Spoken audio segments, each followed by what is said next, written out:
I think when you set boundaries, there are certain deal breaker boundaries, like hitting a kid is a deal breaker. You can't hit anybody to express your feelings. And even though I'm not going to physically restrain Isla or put her in some corporal punishment type deal while she's learning that lesson, but that is a deal breaker for me. But hold on a second, because like you bring up a really good point. If you're going to have a deal breaker boundary, you have to be able to win. Yes. So this is why it's good that these things happen when they're little and you can actually physically pick them up and you get to decide what it is. But it's like, that's a tough thing that comes up every time I'm talking to a parent with kids that like toddler age.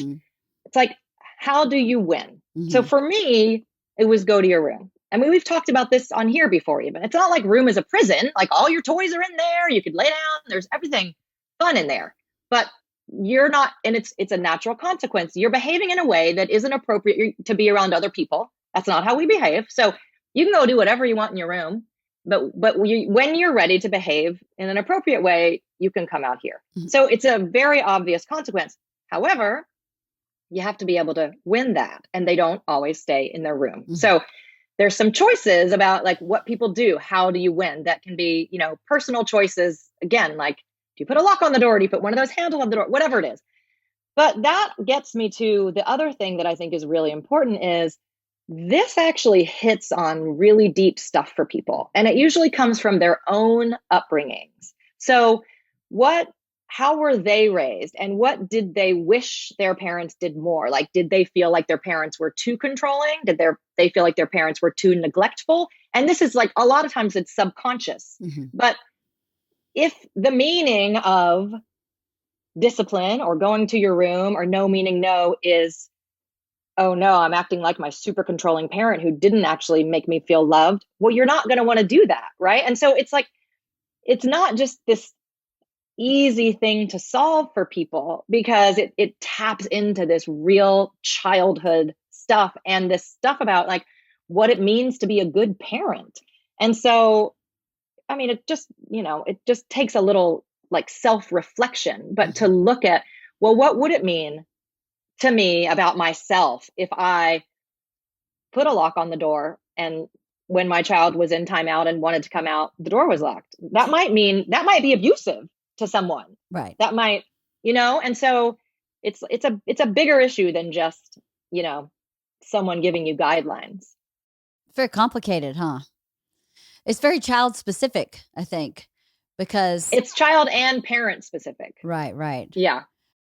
As a timeout worked wonders for Georgia. I could sit her on her little stool and say, you're in timeout. And after you calm down, we'll have a discussion about it and we'll talk and she'd understand. And I could win with her like nobody's business. Isla basically was like, yeah, go fuck yourself. I had one kid who, if I put that kid in timeout, and I won't say which kid it is because, well, you're about to find out.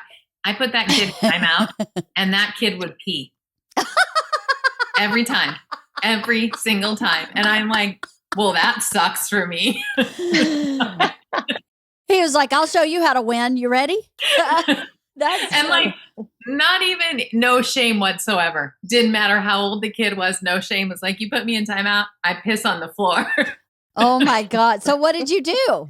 I didn't put the kid in timeout. You discontinued timeout for that child. I discontinued timeout. Yeah. Yeah. But then what would you do?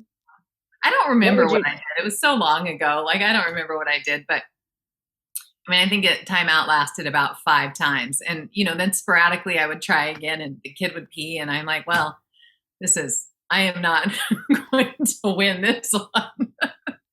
It's hard sometimes to find their currency, right? Because every kid has a currency and you have to figure out what that kid's currency is so that you can tie it like you were talking about earlier tie it indirectly to this is the consequence and make it hurt, so to speak, even though you're not really making it hurt, but to make it mean something to them.